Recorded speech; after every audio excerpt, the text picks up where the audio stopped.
Boom, what's up, everybody? Welcome to this week's episode. I have Lindsey Behonick, my I guess we have a little orange and blood shared since I'm like out there with the gym team a little bit out there in Hi. Corvallis. So yeah, welcome. Excited to have you on, see where the conversation goes, and we'll dive in. But as always, start with what's a wild, funny story? What you got? Okay, so just the first thing that came off the top of my head was when I was in eighth grade. I went to school in Laguna Beach, and sixth, seventh, eighth graders were on lower field. Everyone else was upper field. It was El Nino season, so it was like really rainy. Go figure, California had rain, but there Right. was at some time. Uh, uh, and it was a private school, so we had uniforms. And my sister and my two cousins also went to school with me, and we were going to play a game of kickball. And I was kind of at the time, I'm not really tall anymore in the volleyball realm, but probably everyday life, I'm 5'11. But I was maybe like the second tallest in the school at that point. So I didn't have a lot of shoes that fit me. I wore Keds, not a lot of traction. Yeah. So it was my turn up to bat, and I was going for that homer, and I slipped. I fell in the muddy. My poor skirt flew up. Good thing I was wearing shorts. And next thing you know, I can't get up. And then there was rumors going on the upper field that Lindsay fell, and my sister's like, "No, no, no, no, she didn't fall." And then all of a sudden, you hear ambulances coming, and I got taken to the hospital. I had to wear a neck brace for like 6 months. Oh, damn. And yeah, and then I've never let that down. Is like, we still as a family talk about that time that Lindsay was really trying to, she's like the athlete, right? Like, Yeah. and now I'm like this coach at this Power 5 university, and I'm like, yeah, and I can't play kickball. And I still am like a little wary. Like when people play kickball, I'm like, hey, Yeah. I'm gonna sit this one out. Like, Or even when your athletes or kids now want to play kickball, it's like, I don't know. That might be in the yeah, contract. I don't know if we're going to do that. I still got some PTSD from the kickball. So, um, yeah, there we go. A little Hell yeah. klutzy. I love it. I love it.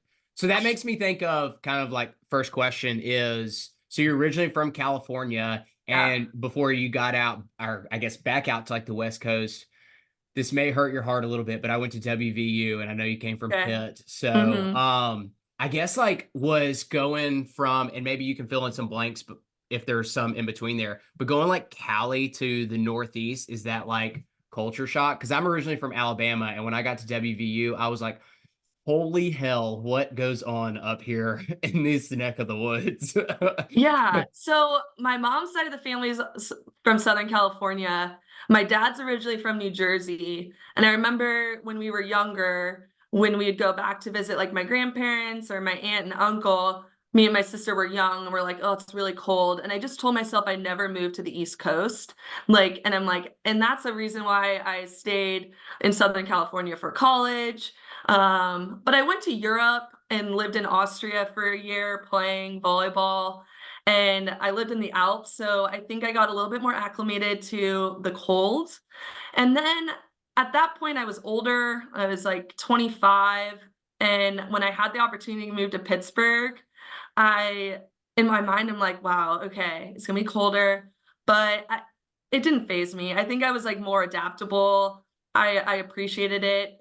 I basically discovered you need to have a good coat, good scarf. Yeah. It's like like West Coast people just don't dress appropriately.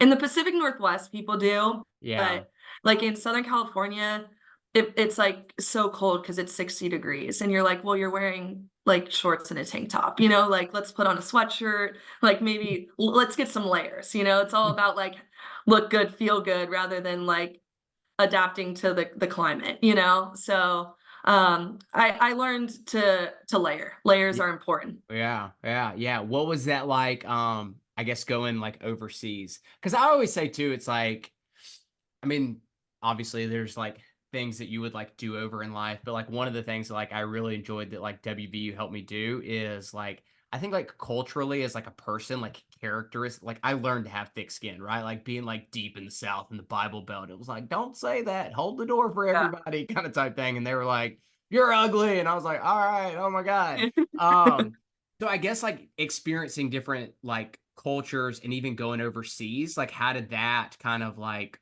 mold you as a person, like if you will, or kind of shape you?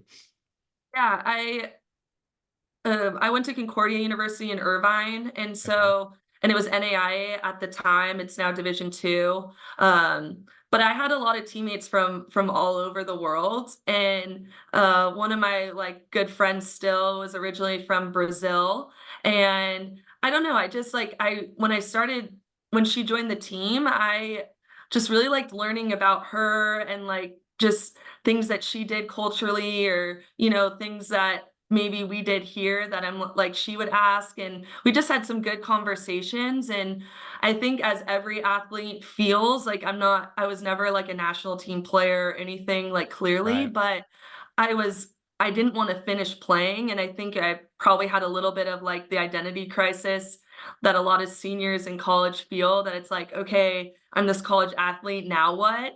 And so the opportunity to continue to play was something that I was willing to like still do and like try in a different environment.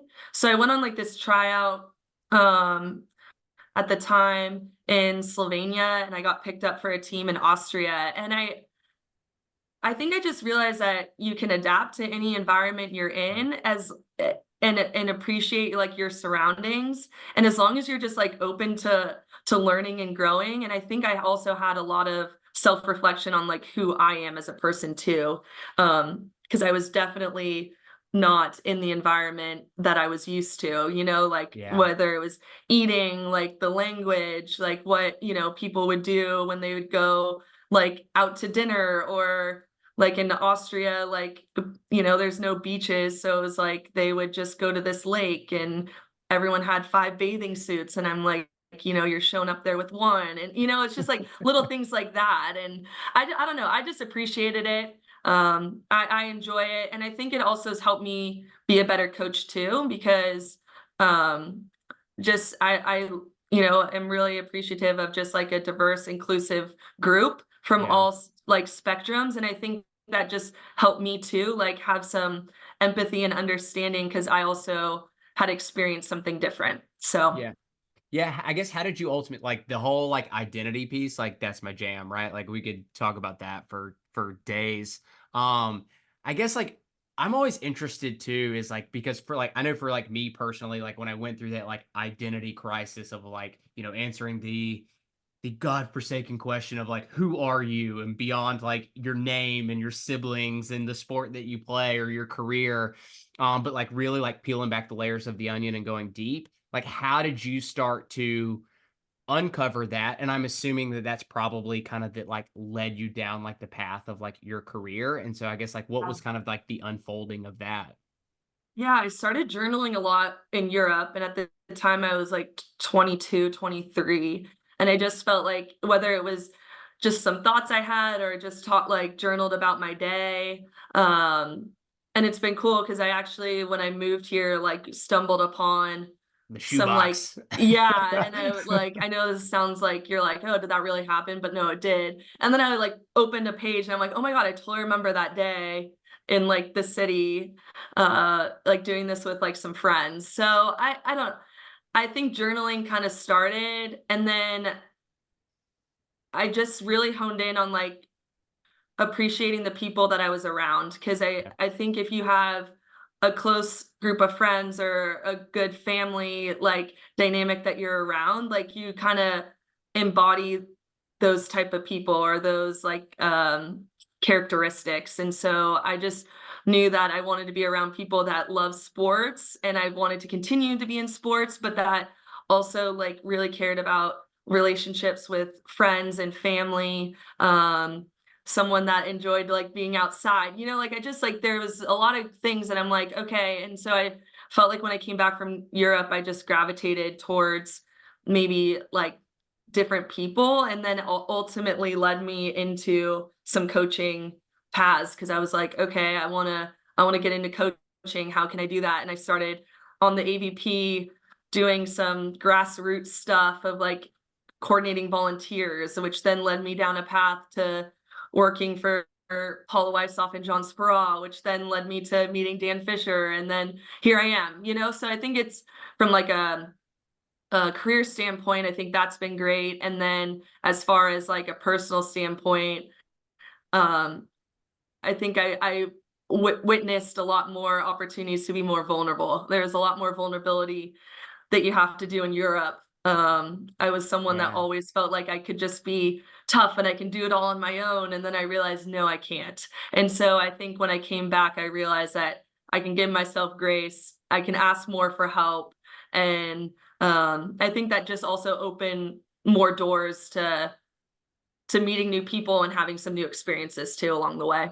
Yeah, yeah, yeah. It's fascinating too. Is I was having a conversation, and I always like I feel like I always venture back to the story, but like I feel like teaching kids, young adults, whatever we want to call it, athletes, like the power of curiosity. And so it's like even if that's just like asking for help, right? Like I feel like again, so many people feel like they can do it do it alone. But I think I had like a mentor coach tell me like one time, it's like you Ryan, like you can go fast alone, but you can go further with a team. And so that's kind of Mm, like always stuck with me. It's like if I want to move fast and like, yeah, great, but like I'm always gonna like sell myself short on like how far that I can actually go by like trying to navigate this like by myself. And I think it's in the power of like friendships, relationships, intimate relationships, right? It can be any of those because I think the reason you get in those is for them to help you grow, like ultimately. sure.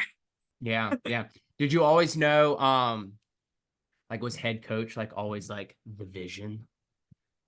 Think at the in my early career, as maybe a lot of younger assistants or just getting in the profession feel, they have aspirations. And I think I always had those aspirations. And then there was probably a point where I was like, I'm really good at what I do, and I just want to be like present to being like a good assistant and growing in those areas. And then I think once I kind of did that, that's when maybe like calls started coming of like, hey, you know, you open to learning more about this institution or whatever the case may be. And so yeah, it's probably within the last 5 years I realized like, okay, I can be the head coach. It's not like an aspiration. It's like I can do this. Like I know how to like manage kind of like a little company, you know, Literally. and yeah, and I'm like, you know, I can talk to people and have relationships farther than just talking about the X's and O's of volleyball because I feel like that's what a lot of college athletics is. Uh, so yeah, I think as I grew up, I think then I became more confident, not just in my abilities, but just that it wasn't just like this aspiration or like, oh, I hope, or am I good enough? You know, because I think you can wrestle with those type of feelings too, not just like as players feel too, that like I feel as a head coach. And um yeah, and I think you're never always ready. And I think that's what I heard a lot from mentors and people that I speak to. And so I mean, I took this job just after having my second kid and Oh like boy. yeah, there was we moved here and my youngest was 8 months old and we moved cross country and I had a 2-year-old or almost 3-year-old at the time. So like it was it was a big change and it was like, okay, let's take this leap of faith now, you know, because if you're just always going to wonder if it's going to happen or if it's the right fit or whatever, and it felt right for not just me and my like career, but for my family too. Yeah. How was now I gotta know, like how was navigating the family side of things? Because in a week will have a 2-year old. Oh, So congratulations. Yeah. thank you. So like massive appreciation, moving across the country, right? But like how, I guess like what were the like inner dynamics of that, of like trying to juggle and is this first head coaching position? Mhm. So like juggling that, like the first of one thing, but also like, I mean, you're in the wild west of college athletics and balancing like family aspect too. Like how how have you managed that? Good question. And I like always reflect on it, but my husband's in college athletics too. And we both have been very successful in our careers as assistants, and he's also a head coach at a Division II school, Western Oregon, like 30 minutes away from Corvallis. Yeah. So I think when it comes to coaching and parenting, there's a correlation that I think has helped my husband and I, in the sense of you don't know whatever is gonna happen, you know? Like, is something random's gonna happen, your kid's gonna get sick, or daycare is gonna get canceled, or things like that, and you just have to adjust, and that's college athletics too. It's like, we Yeah. might lose a game or, you know, a player might come in and tell us something going on in their life that might change some dynamics of practice, or, you know, we might have to have a serious talk with someone, or you know, like things change. And so I think when people ask like, oh, how do you do it, how do you juggle, I actually think coaching has helped us in that sense Right. of like, okay, like we're going to do it, we're going to find a way, like there's always some solution to like any type of like thing that God like has thrown at us, you know. It was hard, I'm not gonna say everything Downplaying it. was peachy. I mean, yeah, so I was living in limbo for a time, and I could tell it was affecting my kids too, but, like, they're thriving now, and, like, kinda they're loving it, and my husband had a really good first year taking over a program, so there's a lot of different dynamics that happen with moving your family, and I think I just as a mom, always just having the best is, like, am I, like, doing what's best for my family? And Yeah. maybe there's times where you're like, "Oh, I don't know," but, like but I know I am, like, 'cause I just look at my kids and I'm like, "Wow, they're, like they've grown up so much already," like, you know, they have loving parents, like, as long as I don't like, me and my husband don't act like everything's wrong, like, same with them, you know, it's Totally. just like coaching, you're creating an environment at home where, like, it's a loving environment, caring environment, no matter, like, where you are, and I just think it gave us a much more appreciation for my family too, for taking this leap as well, but my kids are doing great, and my husband's really enjoying it too. Yeah. It makes me think of too, it's like so many things in life are just like stories and frames and like the way that we frame them. And like you can frame it as like, oh, like I'm bouncing my kids like across the country, but it's also like at the same sense, it's like they get a really unique experience, right? To like have two parents that are like coach at a very high level and then to be around just high level kids, right? Like, I mean, they're still 18, 19, 20, they're still kids, right? Yeah, Like, and so the opportunity to just like soak that up, that's like extremely unique that very few kids across the country or world, you could say, it's like get that opportunity. So it's like, it's almost unique in that sense. for sure. Yeah. Yeah. Uh, I guess trying to think how I want to ask. So did your husband like were y'all coaching together out there? He was a longtime assistant for the men's soccer team at Pitt, Uh-huh. who made some college cup runs as well. Um, I think I know where you're going, but I got this opportunity Yeah, and did and you kind of like yeah, adjust make the adjustment? yeah. So we had always talked as as a family that if there we'd support each other in like whatever opportunity came next. And this opportunity was something we just couldn't pass up. And then Totally. like things just happened perfectly where he also could be a head coach too. And it's been great. So he's really supportive and he's really good at what he does too. And so it's cool to just see him like thrive, and it's been nice because I know like this isn't normal for like people in college athletics. It's coaching is not normal, and um but if you have like a partner that understands it, then like it helps tremendously. Yeah. Yeah, totally. No. I just yeah, I mean, it goes back to what you were talking about earlier of like finding the right people to surround yourself with, right? And it's like even when I talk with like the college athletes, I always ask, I'm like, what's I say it's the number one, but like I was like, what's a primary reason you get in any relationship, whether that be an intimate relationship or a friendship? And to me, it's like growth, right? Like you're going to surround yourself with people that are going to like, if you have ambitious dreams and goals, it's like you want to be in a relationship with somebody that like helps you fuel that. And so it's like I can think of that's literally how we wound up, my wife and I here like in Georgia. It's like I had a business in Texas and she's like, I got a great job offer. I mean, same kind of scenario, right? It's like, well, like, all right, like I'm like positive poly, like it always works out. We'll figure it out, right? Yeah, yeah. um, so yeah.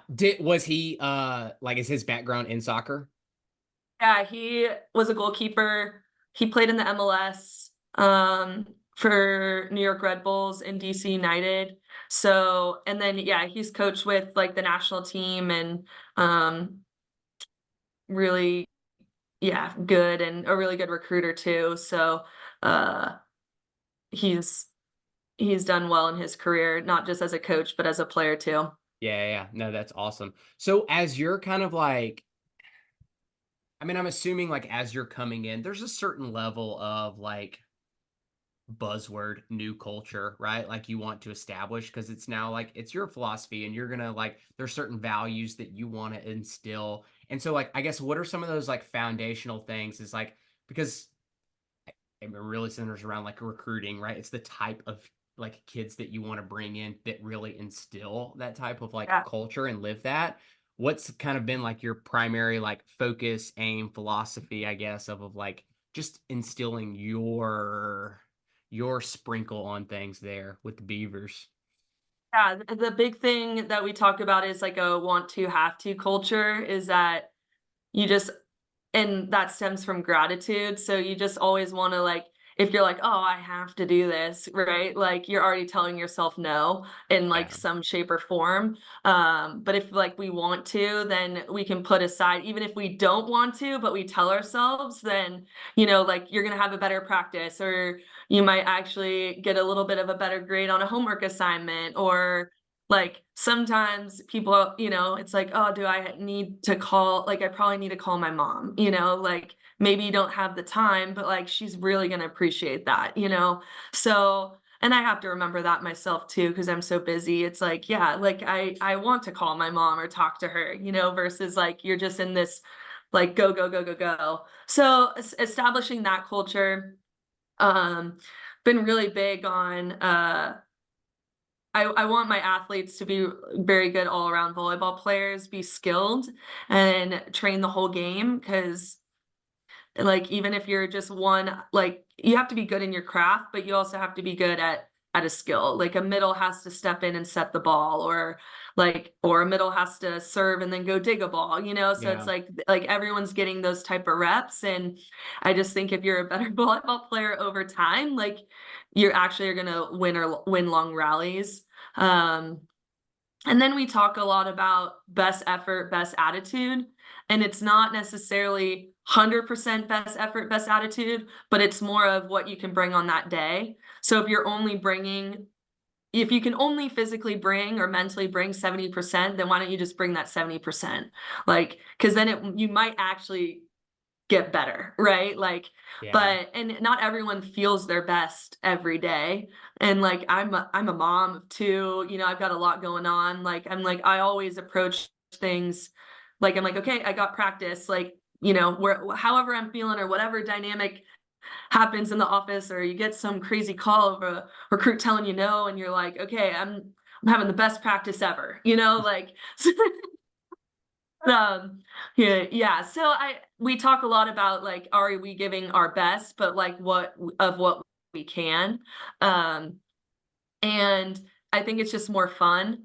And then another big culture thing is we play a lot, not necessarily there's a lot of teaching involved in it too, but we want to practice as close as we can to how we compete in games, so we're not just finding something new on like a game day. Like it's going to be a pressure situation or a pressure drill or something of that nature, so that when you face it in a competition, you're like, oh, I've done that before, or at least there might be some light bulb going off. But and then like the biggest thing is, yeah, I want to create an environment where we love and care a lot. The more not just my staff and I put in, but like the more the team puts in too, then the further it goes. And I think like me just listening to a couple of the both on the men and women's side for basketball, just even what coaches are saying about their culture is that I think there's deep runs in tournaments from teams because they care and want to give a lot. And I think that's like, if you can create that environment, that's the secret recipe, that's the secret sauce. Yeah, no, it really is. And I think it's like, it's fascinating too, because I always think of like, I love like the concept of like caring, because I think that a lot of times it gets confused with like, just like almost like just confused with just effort at practice. But like, caring can show up in so many ways. It's like, I've always told kids too, I'm like, coaches want to coach athletes that care. And I was like, the easiest way to do that is just going it back to like curiosity. I'm like, how curious are you? Right. And so it's like, are you asking the questions, and not just asking the questions when it's convenient for you, not when it's asking the questions. It's like, honestly, if you just want to get an A in the class, like go to office hours once or twice throughout the semester and ask a few questions, and the teacher's going to love you. It's not a secret. Like, because they think that like, oh man, they actually care about their grade. They're genuinely curious about like how they're gonna how they're gonna turn this project in. And so, to your point, yeah, it's like, I think getting them to understand is it's like, there's so many ways to show that you care versus just like, I think they only think like physically like trying hard, but like, do you go to bed on time? That's caring about yourself, right? Like, do you call your mom, right? Like, that's caring about yourself. And so yeah, getting them to understand like just the different ways to care. Yeah. I also think I want to go back to is for a second is like, how do you get them? Because I love the when you're talking about like best effort, best attitude, is it makes me think of um again, a lot of people throw around buzzwords like we work hard, and I'm like, but compared to what, or compared to Yeah. who? And so it sounds like you've done like a really good job of like explaining like, okay, like what's our greatest version team? Like, what's like, we're here, we want to get to here. That's what we need to be like comparing to. And so do you get them to kind of like define of like, to be a national championship, to be a tournament, like whatever the thing is, right? Like, do you help them define what that looks like? Like, how do you guys like go about that to be able to kind of like measure best effort, best attitude? Yeah, so we do a couple drills that maybe it's a little bit more coach driven, where there's like we're letting like them know, like we might like blow the whistle on like, oh, did you actually hover, or like could you have gotten closer, and Mm, like, and just so then maybe they might have like the body awareness, or like we've actually seen you go a little bit faster in some other drill, and so that there's like a frame of reference. And then like maybe there's another drill where we don't do that, but we give some friendly reminders. I think for best effort and best attitude too is we watch a lot of video, or we might do like a split court where we're showing maybe like what some professionals are doing like overseas, is like, this is what one of the best defenders in the world looks like, versus like, and so not that we're like we can do that, but we're trying to embody that, or at least have the framework of like, hey, we want to look like that as best we can. And so, and then I think it's practice is a place where you do need to grow, in the sense of you want practices to be tougher than games, right? yeah. So um there might be like some different scoring stuff where it's like, okay, you have to do this, this, and this to earn 2 points, where maybe if you just do this, it's a 1 point situation. So we're playing a lot of volleyball, but maybe there's like something more on the line, or like a skill or a focus that we do that like could warrant in the game an extra point, right? To like get Mm-hmm. closer to actually winning. So I just think that there's like little ways like that. Um, and then we talk a lot about we're talking a lot about charisma, not the Riz, like the social media Riz, but like charisma, like the actual word charisma and like what that means. And it's basically a form of being confident and kind of faking it till you make it or faking it till you become it, but and being authentic. And so yeah, that's been like a big theme this spring is having charisma and not just like on social media where you're like, you know, portraying maybe not necessarily who you are, but maybe in the toughest moments, how can we have that charisma or that inner confidence if there's a drill where one side is down 5 points, you know, and they have to find a way to win the game or whatever the case may be. So yeah, I think we have some standards so they can see it. We show a lot Yeah. of film so that there's like a visual of like, okay, this is what coach wants, or like this is what coach is like wanting us to do. And then yeah, we just try and make scenarios in games and practices in order to have it start to Yeah. translate. Yeah. Is that the biggest, I guess, like emotional hurdle is like belief and confidence, getting them to what's like probably the biggest emotional hurdle for your squad? Right now, it's also the spring. And so we're a quarter school, so we haven't been competing. And a lot of teams in the country are semesters, so they're actually ending school soon. But we go longer. So we're like competing in 2 weeks, but I think it's been a lot of like maybe the focus is like how I'm getting better rather because it's like we have done a lot of maybe like skill breakdown or positional Mhm. breakdown, and then it's coming together. Now we're like it's been a little bit of okay, now I want to they're like the edge to compete, but it's not more now think transitioning with the team of it's not just about me and my game, it's how are we going to win or score the point because it's been a lot of just training, you know. So I think that's not a hurdle, but I think it's just kind of switching and reframing a little bit is like, hey, we're not just doing middle reps here for blocking and maybe some Yeah. hitting. It's like now we need to figure out a way how like we're going to implement that in games to win and score that will help us in the fall. So we've been training a lot, and I think at this point it's like they're just having the bug to compete, which we will in 2 weeks. So be good. Get ready. Yeah. So how much because I guess you probably have to like be careful how much you like bring work home, so to speak, but also at the same time it's like how often do you and your husband like bounce ideas off of each other in terms of just like I say training. I know it's two different sports, but just like it could be things that like he's experienced like within his culture or like cool leadership things that he's had athletes like do and like stand up and like oh like this would be like totally useful or beneficial. Like how often do you guys like use each other to bounce things off of? Yeah.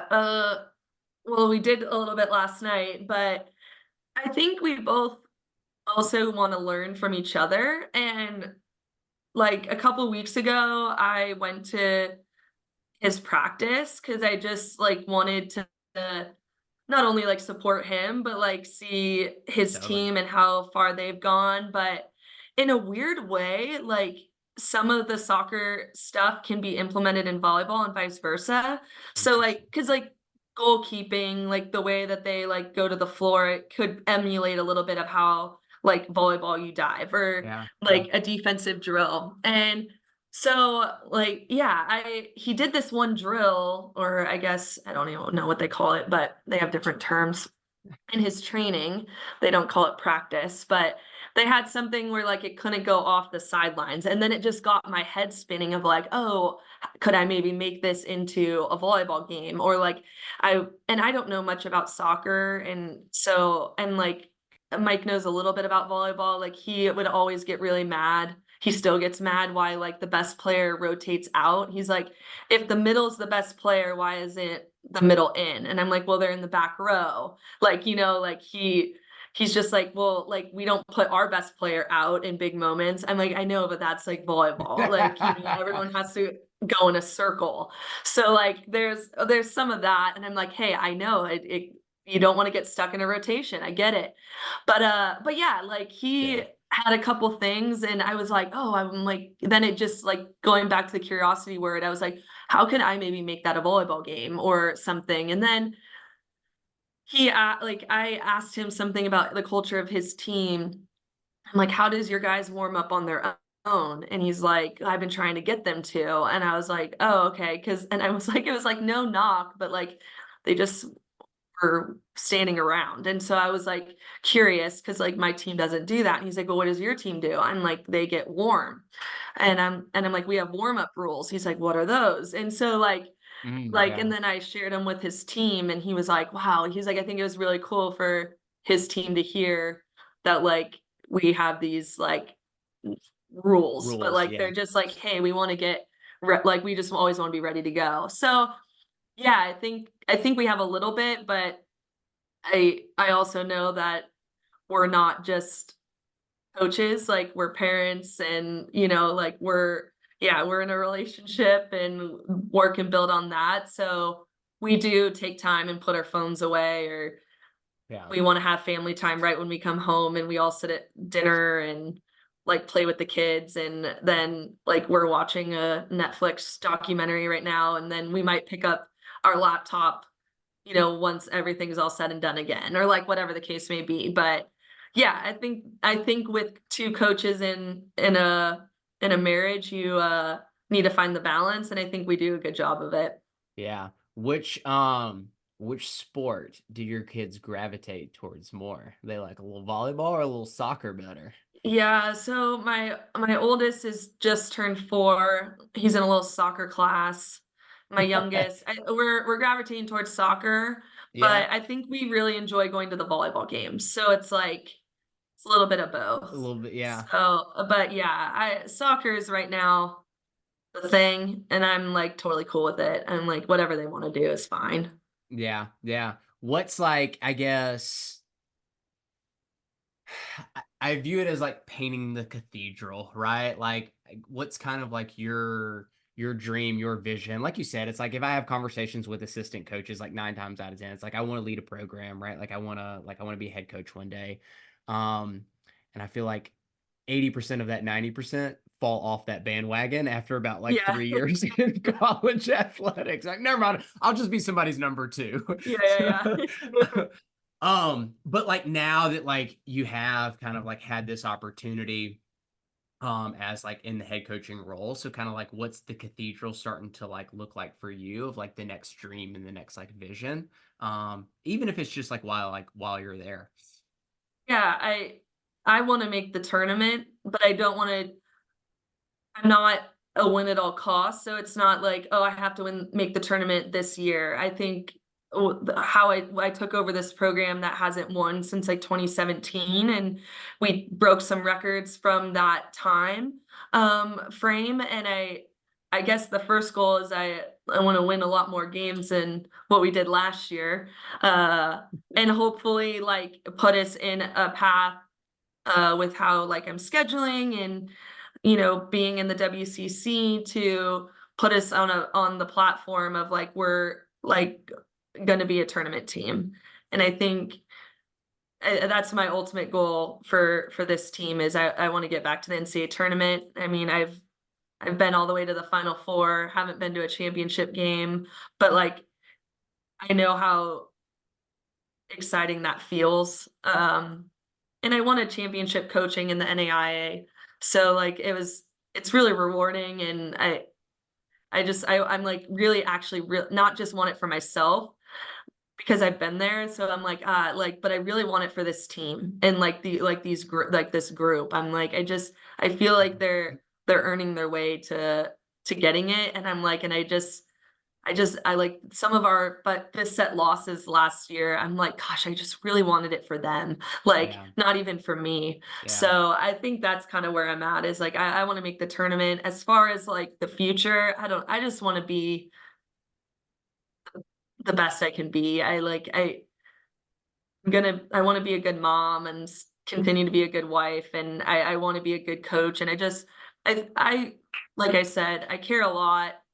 Maybe it comes off sometimes like too much, but I think once people maybe take a step back, they're like, wow, like I've never seen someone care this much. And so I yeah, I just and some of the girls I used to coach, they're like, "Oh, you're a huge role model to me." And I guess I don't fully see see me as that, but I'm like, I guess I do embody like a lot of things that I would want like my kids to have like do or, Yeah. you know, whatever. So I just as long as I'm like being who I am and my best self, I think I've been very grateful for every opportunity that's come, and that also has led me to like being able to navigate some big hurdles too along the way because not everything's been perfect, you know? Yeah. So, yeah, I don't have like I'm like only focusing on like the 2024 season right now. Right here. So, but like, I guess too, let me like, do you not see yourself as a role model? Do.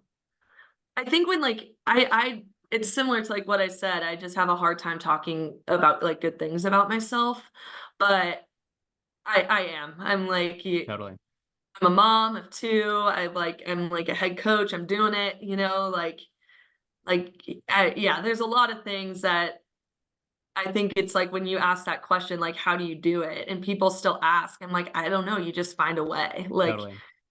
And especially if you really like what you're doing. And I still really like coaching, and I feel like here in Corvallis and at Oregon State, they give um it's an environment where you can feel like you can do both. And I know that there's not the perfect balance, and balance isn't always perfect, but I feel like I'm able to find whatever my balance is, right? Like I get to take my kids to school and pick them up every day. Like I couldn't do that in Pittsburgh, even just like how we lived in traffic and whatever. Like driving 5 minutes to the daycare on campus is like some of my most fun 5 minutes of like singing songs or whatever they do, you know? Like so Yeah. I those are like little things I think I appreciate, and there's a lot of young families here in the department too, and it's very family oriented, and I'm really grateful I found like this place, and they're you know, they also saw it in me that I could also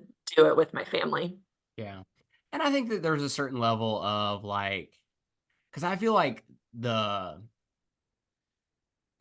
phrase of like finding balance is so like misused and misled because like it's the example I give to like even when I talk to athletes, I'm like during finals week, is your life unbalanced towards school? And they're like, well, yeah. I'm like, yeah. So like there's times in your life is just unbalanced, and that's okay. Right. And so it's like it's almost like either consciously or subconsciously, you've kind of just like understood and know it's like A, it always works out. And then B, it's like it's okay to have unbalanced as long as like I'm okay with that, right? Yeah, Like there's a certain level of like, I mean, nobody else is raising they're your kids, right? Like, yeah, and you know, like you're more experienced as like a parent than me. And it's like, I think that was like hard, like early on too. It's like even like your own family, like this is the way you should do things. I'm like, you don't live here.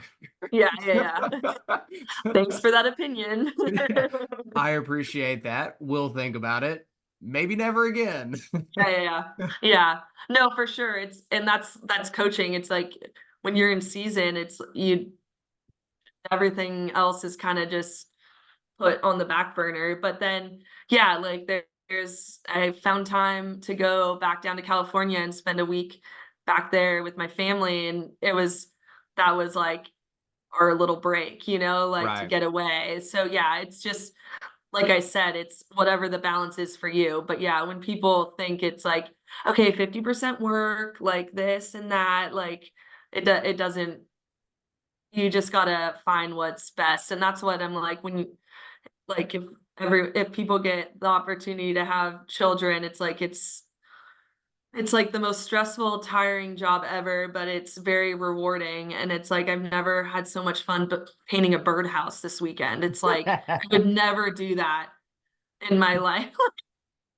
Oh, but like it was almost therapeutic. And I'm like, wow, what can we get it? And like, am I gonna be a bird lady? Like I'm Yes. like, but like it was raining and we painted some birdhouses. And even Mike, my husband, was like, that was really fun. I'm like, yeah.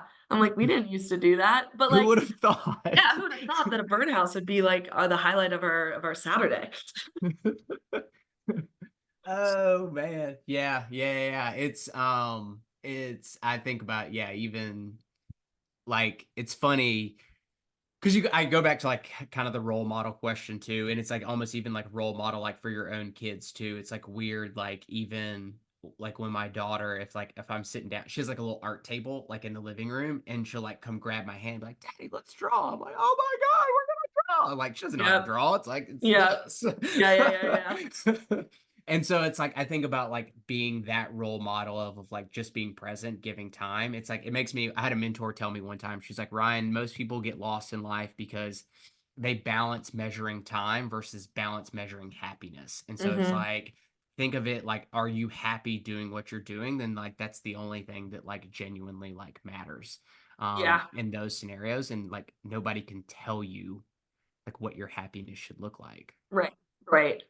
Yeah. I had we worked with a sports psychologist and um, he's done some stuff with some professional athletes. And when I had my first kid, I was like, I'm constantly thinking about Miles, like if he's okay, like then maybe a little bit at practice. And he's like, the thing that if you keep telling yourself be present where your feet are, like everything's gonna, it's gonna be okay. And so ever since you said that, that's kind of like my own little mantra because yeah, if I'm constantly concerned about like how my kids are doing at school, I like obviously there's like trust that like they're in a good environment and like, the teachers Totally. or whoever cares about them. But I'm like, then I can actually give more to volleyball. And then when I come home, like if I'm present with my family, then I can be really good to them. I relationships, no matter what you said, like friendships, like, like deeper ones, like if you're just half in, what you're not getting anything out of it. So I think I always, and I think that's what's probably helped me is like not compartmentalizing, but just being like, okay, this is where I'm at, and this is like what matters in this moment. So, because it's like how it's kind of rude if like you're talking to someone and they're like on their phone, like even those things. It's like if I have a meeting or someone comes in, I'm not like constantly texting to see if someone's gonna reply to me or like like answer my email. I'm just like I'd rather just be like let them know, and that's goes all back to the sign of caring. It's like, oh Yeah. wow, they like actually really care about our conversation. I'm like, yeah, I'm not just like thinking about what's going to happen next. So yeah, I think what you said is another reframe of like being present where your feet are. And I think that's what's helping me like through my journey too. Yeah. Is like I'm like, okay, I'm present right now with you, Ryan. I'm not Yeah. thinking about like practice right now, like I'm locked in, into this conversation. Yeah, or it always makes me think of too, and I see this so often. It's do you know who Simon Sinek is? Yeah. Okay, so in one of like his spiels, he talks about like if you walk around from room to room like with your phone, he's like you have an addiction, and he was like setting it on the table, and then he was just like it's no better when you flip your phone over and set it out on the table. And so like I think that a lot of people they like pull their phones out of their pocket like to sit down with me, but they flip it over. They're like, see now, no, hold on, like I'm not Yeah, yeah, paying yeah, attention. yeah. And I'm like, no, like airplane mode in your backpack is like like Yeah, you you're being like, you can still hear the buzz. literally. And so that's one of the things that's like always stuck with me. It's like I think people like I think they do actually think that that is a sign of like caring, and I'm like, dude, your phone is literally just going off, and now you're just curious because you're just like, who was that? Yeah, yeah, yeah, yeah. You're like, okay, who's more important right now? Literally. Oh man, man, oh man, oh man. All right, last question. I didn't pre-frame you Yeah. for this one. So if you're in a stadium with 100,000 people and you could Okay. only leave them with one message, what would it be? Mhm. Well, I probably would say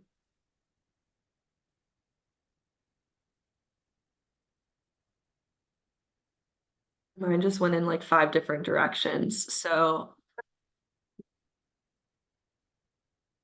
I think I would just say that you're good is good enough. That's good. Just remember that. Yeah. Yeah. Yeah. Yeah, yeah, go ahead. No, I was gonna say it makes me think of when you were talking about like comparison earlier. They're like Yeah. you're good.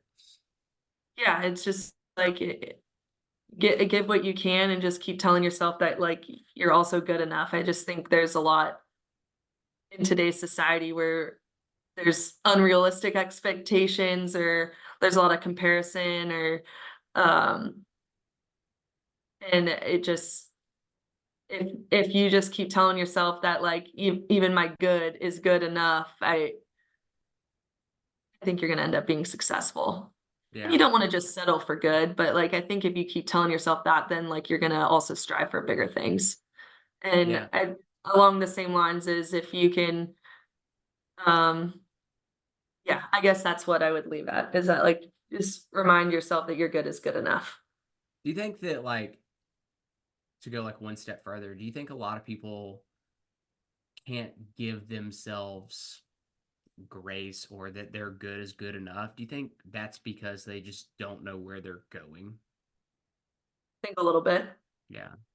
I There's think probably hasn't been a lot of like self-reflection or deep dive into like who they really are as a person. And so then when they're challenged or presented something that's like either uncomfortable or new, then it's like, then there's all those doubts, right?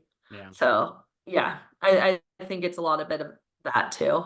Yeah, because it makes me think of it's like people will generically, I'm like, how are you? And they're like, good. I'm like, well, what is that like? Or I'm like, how was practice? Right. And they're like, good. I'm like, well, what does that mean? And they're like, well, what do you mean? I was like, well, good has a different definition for everybody. Right. I was like, so if I asked you what your grades are and you said good, and I said, so you have all C's? And they're like, no, they're like, that's not good. I'm like, well, to some people that's good. Like some people getting B's and C's is good in their book, right? Some people it's A's and B's, some people it's all A's. And so it's like it makes me think of like a lot of people just lack like the clarity of like this is what I want and this is kind of like my standard and like my good is good enough. Yeah. It's funny that you say that because yeah, how many people in passing do you just say, "Oh, how's your day? Good, good. Okay, bye." So part of the charisma that we're talking about with the team is I've learned from this gal like on a podcast. Her name's Vanessa Vaughn Edwards. Is rather than saying like if you actually really want to engage in a conversation, you don't want to just have like a pre-scripted like conversation. You can just start with like, "Are you doing anything exciting lately?" Or Yeah, like that's good. Yeah. what's tell me something that's going on exciting in your life. And then it can like reframe to like open the door to anything rather than or just like if you meet someone, you're not just saying, "Hey, tell me like what do you do?" You know? Like, "Ryan, what do you do for a living?" That where if you're like, "Hey, tell me something exciting," maybe you're gonna lead into like a hobby or something you're doing. Like you're like, "Oh, I'm really into these podcasts or learning about this," and then you can like end up getting into kind of like what you're doing right now. You're very charismatic because you're just like asking questions or wanting to hear stories to like learn, right? Rather than just being like, "So tell me your philosophy," you know? Like, yeah, like, why are you into coaching? Like, I think you're asking them in a charismatic way. Like as that, like, so yeah. Well, it's interesting because like even before I hit record and I was like, so I have no script. And you were like, Yeah, oh no, boy. I'm like, great. Because I and all like to be vulnerable moment is whenever I did, because like I started a chunk of like the podcast and then it kind of like fell off and then like I really like honed in and like re-engaged with it. But like before the re-engagement, I think what pulled me away from it is because I would literally write down like bullet points of like things that I Yeah. would want to ask.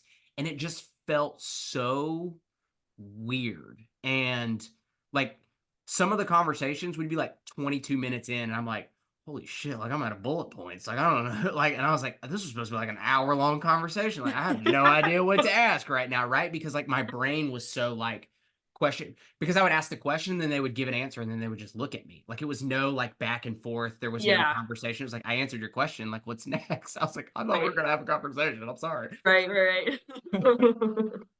Um, and it makes me think of is like what I'm known for, but it's kind of the same principle is whenever like I go in now, like everyone starts to like ask me the question. Whenever I go into like teams practice, is I'll start walking around. I'm like, "What'd you eat for dinner last night?" And they're like, "What?" I'm like, "What'd you eat for dinner last night?" And they're like, "Damn, what did I eat for dinner?" And it's almost like that icebreaker because I know if I'm like, "Hey, how's it been?" They're gonna be like, "Good." Versus like how do I like break the ice of like, okay, like now we can venture down any route because we're talking Yeah, about some random pasta that you ate for dinner last night. totally.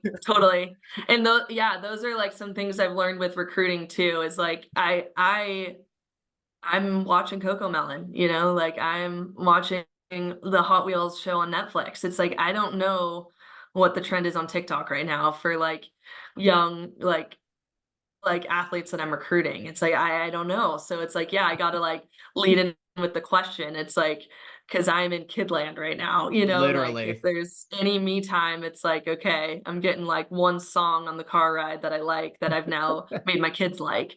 But yeah, I like those are some kind of weird like not weird questions, but yeah, just to like break the ice. Or there was some like I have a friend that always asks random questions like that, like what's your secret sauce, or like are you lucky. And like if you can even ask the question like to someone like are you lucky, it actually shows do they think like are they confident or not. It's another way of saying like hey, are you confident, like. Yeah, So yeah, I just like that's that. kind of some like other things that we've been like working on in the team, or like I'll ask kind of like a different type of question just to see kind of how they respond to it too. So, yeah, and it's not just like a scripted, "Everyone have a good day? Good." And then you look at like around the circle and there's like 3 girls that are like looking like sad, and then you pull them aside and you're like, "I didn't do great on my midterm." And you're like, "Oh, okay." Like, of course you're not feeling great. Like, Yeah.